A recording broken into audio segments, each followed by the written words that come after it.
And where I want to start is planning for South by Southwest. I'm going to do, for Gig Gab listeners and for Roadcase listeners, if you want to come on this journey with me, I'm going to do 2 episodes about South by Southwest. I mean, it'll probably be more, but 2 very specifically about it. One from the standpoint of the attendee. That's this episode. And then I'm going to do another one from the standpoint of a band that played, I believe, 9 shows at South by Southwest this year. Oh. And they are excellent at self-promotion and kind of did the whole circuit. So we're going to get that vantage point too. That's really cool. I'm going to listen to that one. Can you not say the name of the band? You not want to? You do. Just in case it hasn't been recorded yet. So there's backup. Yeah, don't count your hit. Don't count your chickens. That's the only reason I don't want to say the name of the band before they get in the van. I will almost certainly say the name of the band in this episode. I just don't want to promise that that's the band I'm bringing on. Okay. But I'm pretty sure I am. Yeah. Disclaimer accept. So the planning for it here starts, for me, the planning starts long before I get on the ground in Austin. I obviously book my flights. I book my hotel. We'll talk about, hotels in a minute here, but in terms of the schedule, South by schedule evolves right up until the end of the festival. It changes. There's bands added. There's all kinds of things. Things get removed. There was a band removed halfway through the festival that I was going to go see, and then they just dropped off the face of the earth. Some band from like Argentina or something. Mm. So what I do is, starting probably about in January, South by Southwest is middle March. Starting about in January, the schedule starts to come around, and I start building links. And every Monday, I visit all of my links on the schedule. And the way I do it is I look at venues that I know are good places to see bands and sound good and tend to attract good bands. Mm. So I always look at the venues for Antones, Stubbs, for ACL Live at the Moody Theater. Stubbs and ACL Live are the ones that are going to get your name brand bands. Like Benson Boone was at ACL Live. I was going to say Carrie Underwood, but it wasn't. It was Larkin Poe. Larkin Poe and Megan Maroney were at ACL Live. John Fogerty was at Stubbs. So you get kind of your name brand bands. And name brand bands are a fun part of South by, but the unknowns are equally as fun for me. I like going and finding new music. Yeah. I find Lambert's can be good. They tend to specify country music bands there, but some of those bands can be great. Like some of those harmonies are just killer. Cooper's Barbecue can bring in some fun blues bands. I never actually hit that. Mohawk is another venue that brings in like good showcases and bands. So there's several venues that I just keep going back to their schedule, and it will evolve week to week. And then all I do is I favorite the bands that I want to see. And I don't care about what's going to overlap with what. That is something I sort out when I'm on the ground in Austin. Yeah. And I just go through, and then when I get to Austin, I have like 4 things. And in addition to bands, I go there for the whole thing. So I go to sessions. I got to see, we saw John Fogerty and why can't I think of his name from Rage Against? Tom Morello speak. I saw. Well, and then Tom Morello sit in with John. And he also sat in at the gig. Yeah. I saw Brian Johnson, who's a crazy person, like life hacking, like biohacking kind of person. I saw him speak. I saw the CEO, Jay Graber, the CEO of Blue Sky speak. Like I could have gone to see Michelle Obama filmed and recorded the first episode of her podcast.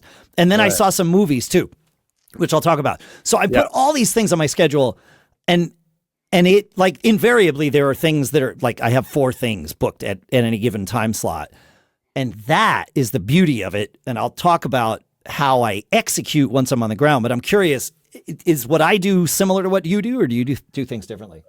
Well, I mean, I think you approach it from a very scientific standpoint a little very bit. Much so. You get on it super early, which is admirable, but completely different than me. Like, okay, I see the list of the names and I'm like I feel overwhelmed immediately. Oh, yeah. But I start to kind of, because there's thousands of names. Like anyone who's listening to this that hasn't been, it's bonkers. This is not I think there were 1,100 bands that played this year. There's no way. And we both saw, by the way, we both saw 39 sets. Yeah. And we came up with the exact number, and we'll figure out why that's so impossibly incredible that we ended up with all the options, that we ended up seeing the exact same number of sets. And we didn't go to all the same ones, obviously. No, not at all. For clarity. Yeah. We hung out a lot together, and that was great. Probably 30% were together, I would think. Yeah. I try not to beat myself up too much over it, because it's insane. Like, it's like 1,100 band. Like, I just know that things will come across my radar, and it'll always end up to be an amazing experience no matter what direction you go in.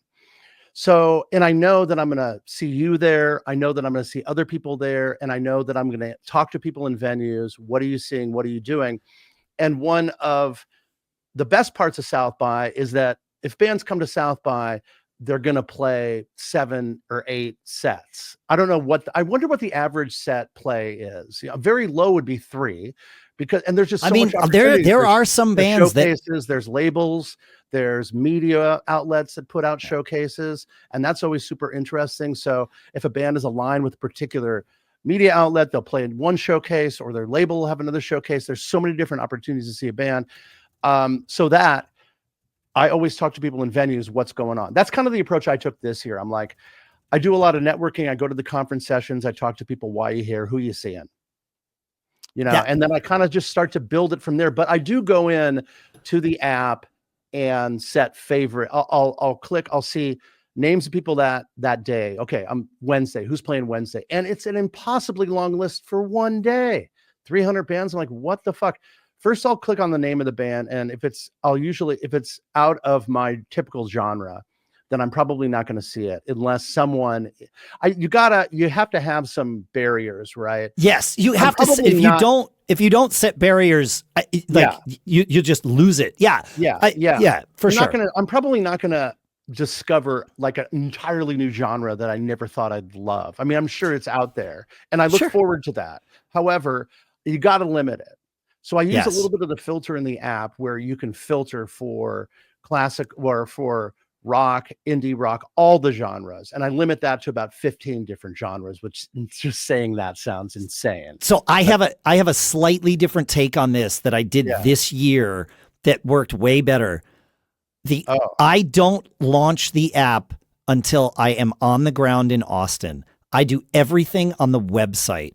It's scheduled at southbysouthwest.com, and it is so something wrong. I was doing that, and I wasn't seeing my favorite show up on the app. And you have to make sure you're logged in. I was, it won't let you favorite without logging in. That's fair. That's right. But online. On the website. And what I did for the genres, I did the same thing that you did, which is what I've done in every previous year. I clicked the 15 genres that I'm into, and it was overwhelming. So I was like, well, wait a minute. Well, I don't have to do all 15 at once. I did them one at a time. And then I was at most looking at like 60 bands. But most of the genres were narrowed down to like 8 bands or 10 bands. And it was like, okay, now I was looking at the same number, but not all at once. And so it wasn't overwhelming. So I'm going to do that for future years. I'm a little more fly by the seat of my pants, and it always ends up really well. I'm so happy with the bands I saw. I made some new favorite bands. I saw there were it's amazing. Out of we'll talk about our favorite bands at the end of the episode for sure. Yeah. But 1,100 bands. I mean, probably I really wanted to see like 6 or something like that. I knew that I can get this band again. Like, it's the beauty of South by is that there's just so much music there. And then I didn't even know that Preservation Hall Jazz Band was playing, and then you told me, and I was like, holy fuck. I didn't know either, and that was probably, if I had to pick a favorite set of the week, I'm pretty sure it would have been favorites later, Dave. Okay, fine. We'll talk about favorites later. Sorry. I do want to add one. But yes, it was my favorite too. Sorry, I didn't mean to shut you down. I'm just no. You were correct too. Thank you. I wanted to add one more venue to this because I added Mohawk, but I found the Radio Day Stage venue wherever it is. Now it has moved around. When I first started going to the Radio Day Stage, it was a conference room in the convention center. Then they moved it outdoors. The one that was in the corner, up top in the corner, more near Cesar Chavez. Correct. Right. Way down. Yes. Yeah, I've been to that one. There were some great acts. I just didn't hit that. And then so that's the one that was outside near the bike path this time. They've moved it outside, and it was in a different spot last year. So they call it the Radio Day Stage. It does not have a permanent location. Yeah, and of course, that's a hot tip. Yep. And the sound is always good there. It's not. They serve alcohol there, so you can, like you're in a closed-in area, so that they can serve you alcohol if you want to buy it. Well, this year it was, but like it could be anything. Who knows? When it's in the conference room, that's not like a bar venue kind of thing. Well, but even when it's outside, it doesn't feel like a bar. You can go get a beer if you want, but you're not.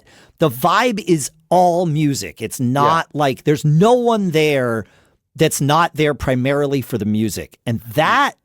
I love about that venue. And I saw in previous years, I saw Gary Clark Jr. there before anybody knew who he was. The Alabama Shakes there about 3 days before anybody knew who they were.